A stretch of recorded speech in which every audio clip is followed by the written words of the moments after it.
Бассаңшыны X-та. 2 рет бассаң супер удар жаса.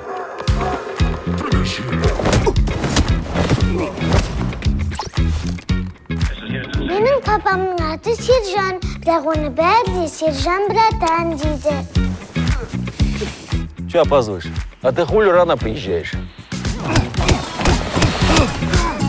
Теперь мы сами себе крыша, сами себе хозяева за новых казахов. Енді төбелеске бармаймын дегенің қайда сенің? Че бұл, не болды? Короче, Дархан Қодақбас ағасына барып жылаған ғой. Енді Айдос бізді общение тапып жатыр. Сенің осы жүрісің үшін Құдай бір күні жазаңды береді сенің. К сожалению, у вашего мужа очень серьезная травма головы.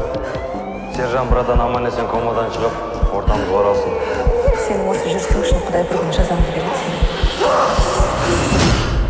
Всем приветки! С вами снова ваш любимый Ержан Вайнц. Менің батям бүгін 20 жыл комада жатып, бүгін үйге оралайын деп жатыр. Сержан неделю как вышел из комы, а показатели феноменальные. Қош келдің, пап. Давай сразу договоримся.